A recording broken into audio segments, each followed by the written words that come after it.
I believe one of the cringiest arguments on the planet is that of can video games be art? Essentially, what it boils down to is that two of the most extreme caricatures are playing tug of war with their egos because there is no worse fate on this planet than to be wrong. On the one side, you have the old, the boomers, the politicians, the traditionalists who cannot seem to accept the fact that they can be wrong, or who refuse to take in new information because of their airship-sized egos. People who are stuck deep in the rut of tradition. People who get scared when something new happens. This side adamantly refuses that video games can be art. But then on the other side, you have these goblins, these cringe-lord no-shower challenge, don't leave the house, don't talk to women, smells like a landfill, nasally balding, shrimp posture goblins who have been bullied out of the culture of humanity and had to make their own with video games at the center. The people whose only connection to others is digital. These are the people arguing for video games being art. The worst part of this whole argument is that no matter your stance, you are automatically categorized as one side or the other. Now listen, I'm one of the goblin guys, no shame, that's me. I truly believe games can be art. Not all games, mind you, some are absolutely not art. I'm looking at you, Sex with Hitler too. The games I'm gonna talk about in this video, I need you to understand. You have to play them. I don't care if you have a job or other obligations, you need to play these. If you even want to be close to as a garbanzo of a gamer as me, you need to have at least one of these under your belt. We're going to be splitting this topic into three sections. The visually beautiful, the soundically beautiful, and the storytelling experiences literally only possible in this medium. Now with that out of the way, let me cook.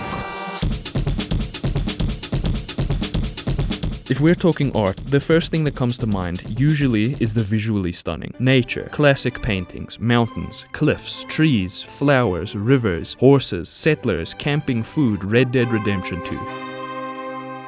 I once read a thread somewhere that said, when did beautiful in games become synonymous with realistic? And someone replies, when God created this beautiful world. Red Dead 2 might be the most realistic looking, nature-focused, beautiful game that exists at this time. People, valleys, snow, mud, all of it's here on the PS4 in gorgeous 1080p 30 FPS sometimes. Red Dead 2 is a stunning experience from beginning to end, and that's not even talking about the gameplay or story or characters or writing or anything. Like, of course, beauty doesn't necessarily have to be found in the realistic. Let's look at something more stylized, maybe Hollow Knight, wherein every single leaf, every blade of grass has been hand-drawn by a team of talented artists, animated and meticulously worked into the gameplay. The character designs are simple and iconic. The backgrounds are stunning, detailed, and set the mood perfectly. The music is incredible too, but that section is like later in the video. The commitment to the visual style here is ridiculous, and it pays off wonderfully in this beautiful yet haunting and oppressive environment, permeating the entire game. You know what else paid off wonderfully? The gorgeous pixel art in Blashpemous 1. I mean, oh my god. Classic. I cannot think of a better medium for this game than pixel art. Emphasis on the art. The way it moves, the slight blurriness, the jaggedness, every visual detail goes into elevating the vibe out of your fucking hard drive through the roof, dude, Jesus. The Francisco Goya-esque set pieces and visual style mixed with the Roman Catholic influence come together to create a truly one-of-a-kind visual feast that I wish they could have continued into the second game. I had to title this section literally anything other than musically beautiful because I'm not going to be talking about the music in Hyperdemon. Now I know what you're thinking, is this dude really going to talk about Hyperdemon for like the third video in a row? Yes I am, ladies and gentlemen. Let me give you some context by saying that I took a break from this game for like 5 months. I decided to stream it a while back, and so I wanted to practice before the stream so that I don't embarrass myself live. As soon as I heard the new high score sound, those vocals and the sped up heartbeat, I went into a coma. I woke up 4 hours later, dead of night, having more than tripled my previous high score. The sound design in this game is so good it'll have you seeing colors. The visuals are completely fucking bananas, don't get me wrong, but the sound effects are what keep me coming back. Dodging one of those skull guys and seeing a snake behind me and hearing shooting sounds like loading in like everything is so pristine and clear. Every second is an artwork, and I still haven't beaten it. I did, however, beat the entire FromSoft catalog, and I can beyond a shadow of a doubt deem the OST of these games as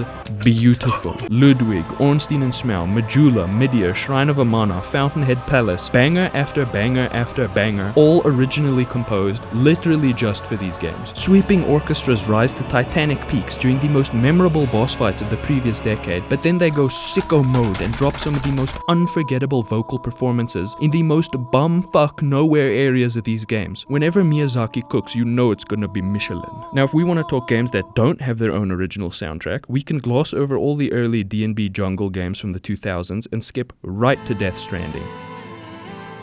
In Death Stranding, you walk and balance your big-ass backpack, and you do a lot of that. But what keeps it fresh is the exquisite selection of music that starts, rises, and falls exactly when it needs to. Low Roar takes the spotlight and fucking Usain Bolt sprints the circumference of the earth with it. Twice. One of my favorite moments in the whole game is when Sam is slowly turning grey on the beach, and when you try and escape, you eventually black out and get teleported exactly to where you started. Low Roar chimes in with "I'll keep coming," and it recontextualizes literally everything that is happening right now into mere tribulations on the way to a light at the end of the tunnel. This music game pairing is like pairing a single barrel ultra fine red wine soundtrack with an avant-garde art piece game that, sure, it's just a banana taped to a wall, but it is the most tactfully placed, well-lit, perfectly contextualized banana on the planet.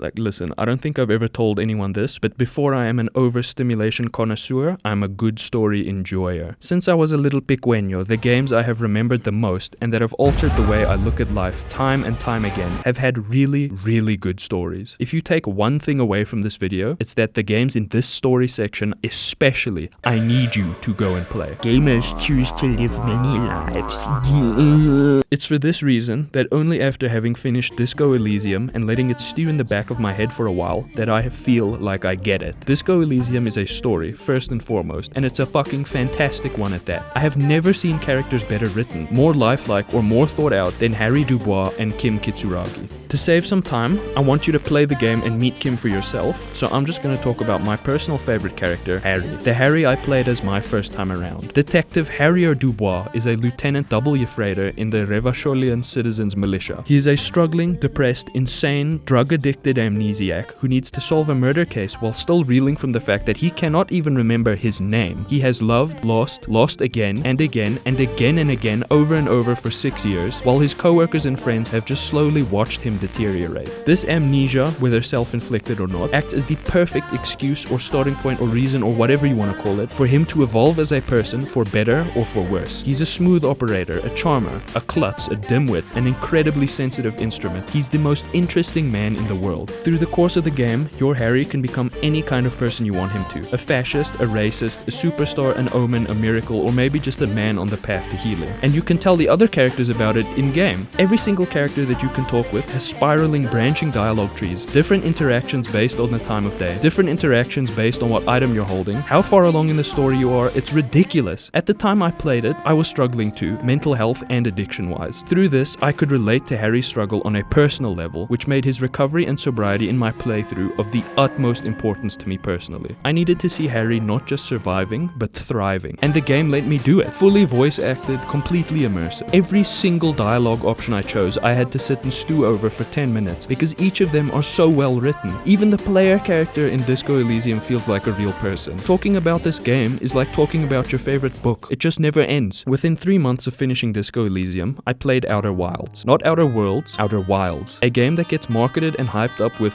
"just trust me bro" automatically gets held in high regard by me. Keep in mind, I went in blind. I didn't even know the game was a puzzle game before I started, and I usually hate puzzle games cause I'm dumb. The puzzles in Outer Wilds had me theorizing, bro. I had to contact a university halfway through my playthrough about my theories. But that's not why we're here. In Outer Wilds, you can go anywhere you want as soon as you wake up. The name of the game is exploration, and the reward is exposition, lore, and more exploration. The struggle of the Nomai making their way through a new and uncharted solar system. The struggle of the Hearthians making their way into space, only to be greeted with a dying universe right on the verge of total collapse. The struggle of the player character in a manufactured time loop as some kind of long-shot Hail Mary in a bid to somehow circumvent the literal death of the universe. I'm also a sucker for a good time loop story. The themes of loss, of hope, of strong friendship and kindness throughout the game almost made me cry during the final cutscene.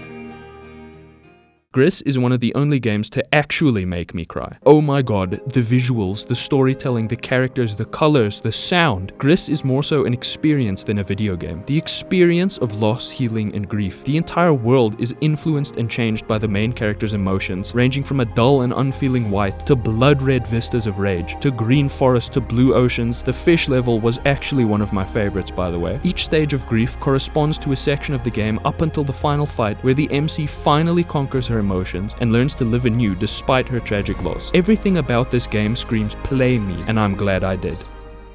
In conclusion, Darcy, video game good. I hope I've convinced you guys to at least play something new and maybe even changed a few stances on the topic. I have no idea what else to say. My point was to let the gameplay footage I was showing get my point across. Jarvis, end the video. Bye bye!